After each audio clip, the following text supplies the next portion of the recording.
Hello বন্ধুরা, দেবযানী দীপ চ্যানেলে তোমাদেরকে সকলকে স্বাগত জানাই। তোমরা সবাই কেমন আছো? আশা করি ভালোই আছো। আমরাও খুব ভালো আছি। আর এখানে আমি কিন্তু কোনো কলকাতায় নেই, এখানে আছি আমি হচ্ছে গুয়াহাটি, মানে আসামে এসেছি। কী কারণ সেটা চলো পরপর আমি দেখাচ্ছি। আর গত কয়েক 2 মাস মতন হয়ে গেল আমি কোনো রকম ভিডিও দিচ্ছি না। কারণ হচ্ছে ছেলের পরীক্ষা ছিল, তারপরে অনেকটা ব্যস্ততার মধ্যে আর দিতে পারিনি। তার উপরে বরমশাই এসছে, তাই ওর সামনে আর ভিডিও করি না, বন্ধই ছিল বলতে পারো। এই যে আমি এখন চলে এসেছি হোটেলটা বেশ ভালো, খুব সুন্দর। প্রথমে চলে এসেছি অনেকটা ট্রেনে এসেছি, হাওড়া থেকে ট্রেনে। তারপরে আমরা এখানে গুয়াহাটিতে নেমেছি।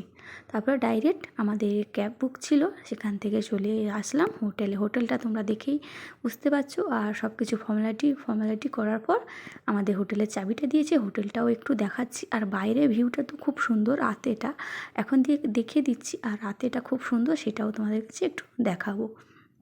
টিভি সব কিছু আছে, গিজারও আছে, বেড আছে। আমরা 2টো রুম নিয়েছি, আমার বাবা মা একটা রুমে আর আমরা একটা রুমে। আর বাচ্চারা সেখানে থেকে যাবে, কোনো অসুবিধা নেই।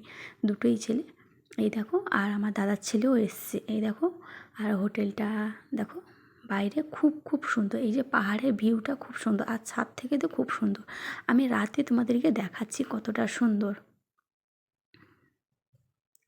এই দেখো, রাতে আর একটা বিয়ের বাড়ি ভাড়া ছিল, তো বরণ টরণ করছে, একটু আওয়াজ পেতে দৌড়ে চলে আসলাম। রুম থেকে এসে দেখি যে বরণ হচ্ছে, বিয়ে বাড়ি খুব ভালো। এখানে বিয়ের বাড়ি, জন্মদিন সব কিছুই হয়। এই দেখো, হোটেলটা খুব সুন্দর লাগছে, রাতে ভিউটা তো খুব সুন্দর। আর পাহাড়ের যে ঘর আছে ছোট ঘরের যে আলোগুলো কিন্তু অসম্ভব সুন্দর, এত সুন্দর তোমাদেরকে বলে বোঝাতে পারবো না। তোমরা নিশ্চয়ই দেখে অনুভব করতে পারছো যে কতটা সুন্দর, যে ভোরে রাতের আলোটা। প্রথম দিন এসে কিন্তু আমরা সারাদিন 12টা নাগাদ এসেছিলাম, তো ঘরেই কেক কাটিয়ে দিচ্ছি, আর কোথাও যাওয়া হয়নি।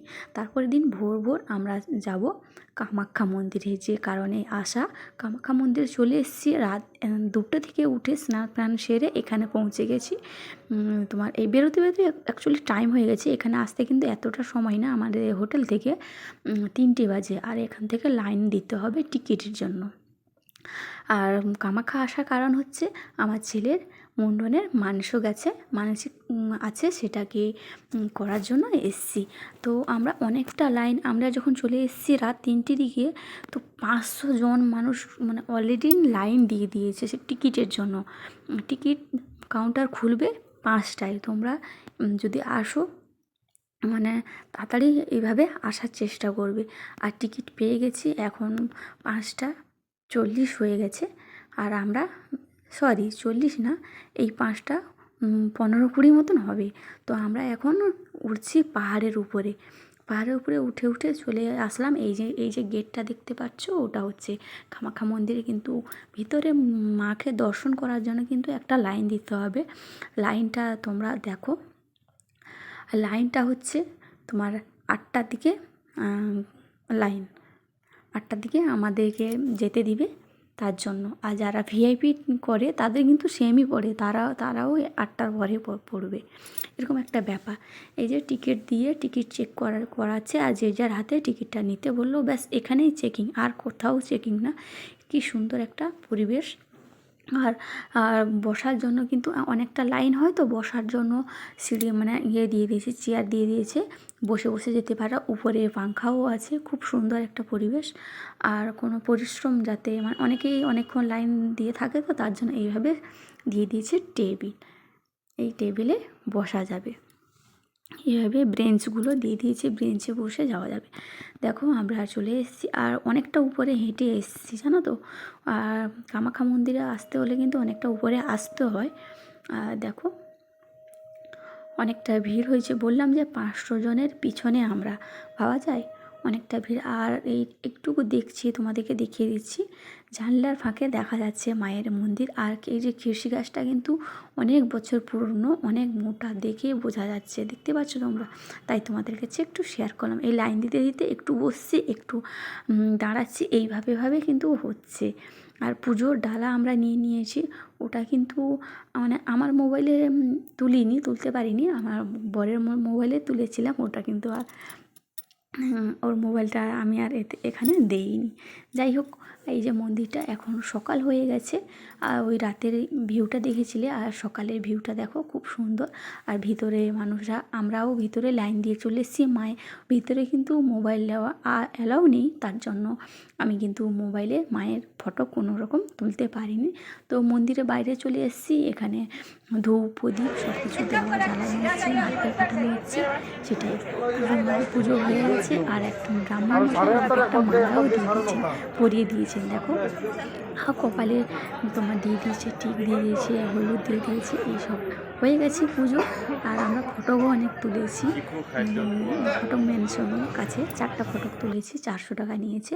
আর যাচ্ছি ছেলের মুণ্ডনে আছে। এই দেখো মন্দিরটা বাইরে থেকে একটু দেখিয়ে দিচ্ছি, খুব সুন্দর। এখানেও এক সিংহকে পুজো করছে দেখলাম। চলো, আর আমরা ওই দিকে যাচ্ছি, ছেলের মুণ্ডন করাবো। এর ভিতরে তো হয় না, বাইরে হয়। আর ছেলের একজনের মুণ্ডনের ছিল, কিন্তু কথা কারণ হচ্ছে একজন, আমার ছেলে, আমার বর বলছে যে একজনে না 3জনে করিয়ে নিই। এই যে আমার দাদার ছেলে, আমার 2 ছেলে মুণ্ডন হবে। তো চলো মুণ্ডনটা করাই। আর মুণ্ডনের ভিডিও আছে, সেটা বরের মোবাইলে আছে। এখন যে এডিটিং করছি না, ওর মোবাইলটা আমার কাছে নেই, ও একটু বাইরে গেছে, তার জন্য পরে যদি সময় পাই আবার ওই ভিডিওটা আমি ছাড়বো। তো মুণ্ডন করে চলে এসেছি, এই পুকুরে কিন্তু স্নান করা হয়ে গেছে। আর দেখো ওখানে কিছু সেলফি তুলেছি, তারপরে এখন চলে এসেছি। এখন বাজে জানো তো 11টা নাগাদ বেজে গেছে। রাত 3টে থেকে এসে 11টা নাগাদ, 11টা থেকে 12টা বেজে গেছে। অনেকটা মনে নেই, অনেক দিনের ভিডিও তো তুলে রেখেছিলাম। আর আশেপাশে দেখিয়ে দিচ্ছি, এইভাবে এখান থেকেও তোমরা প্রসাদ নিতে পারো, খুব ভালো। এই যে খুব সুন্দর আশেপাশে পরিবেশটা দেখিয়ে দিলাম। আর রাতেও দোকানপাট খোলা ছিল, কিন্তু ওই রাতে আমরা যে তাড়াহুড়ো করে যাচ্ছিলাম তার জন্য। এবার গাড়িতে বসে পড়লাম, দিয়ে যাচ্ছি এখন আর একটা মন্দিরে। তো চলো, টোটাল আমরা একদিনে 3টে মন্দির ঘুরেছি, সেটা তোমাদেরকে দেখাবো কি কি মন্দির ঘুরেছি। কামাখ্যা মন্দির ঘোরা হয়ে গেল, এরপরে যাব আর একটু যাওয়ার পরে দেখিয়ে দিচ্ছি। আর আশেপাশে ভিউটা কিন্তু খুব সুন্দর। এখানে হচ্ছে তোমার লক্ষ্মী মন্দির, তা কী একটা লক্ষ্মী মন্দির বললো, আমি ভুলে গেছি। বলছে এখানে আসবে, এই মন্দিরে আসবে না, কোনো কথাই নেই। খুব শান্ত একটা পরিবেশ, আশেপাশে কিন্তু সেরকম লোকজন নেই, খুব সুন্দর মন্দিরটা। তো চলো ভিতরে কিন্তু ফোনের অ্যালাউ নেই, তাও আমি তোমাদেরকে দেখাবো। আর পাহাড়ের নিচে ভিউটা কিন্তু খুব সুন্দর। মোবাইলটা যে এমন নিয়েছি কেউ বুঝতে পারবে না এইভাবে।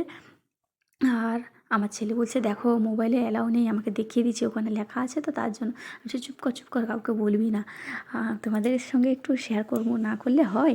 তার জন্য একটু যাচ্ছি ভিতরে মায়ের মন্দিরে। আর সবাইকে দেখছি না পিছিয়ে আসছে। এই যে মাকে দর্শন করে নাও তোমরা। এটা সামনে, গেটের সামনে। আর ভিতরের দিকে কিন্তু আর দেখাতে পারবো কি জানি না। তো চলো, আর ভিতরে মায়ের মন্দিরে আর ফটোটা তুললাম না চুরি করে, যেহেতু লেখা নাই মানে আর জবরদস্তি করলাম না। এখানে চলে এসেছে ব্রহ্মপুত্র নদীটা, তোমাদেরকে দেখিয়ে দিলাম। ব্রহ্মপুত্রের মাঝখানে একটা শিব মন্দির আছে।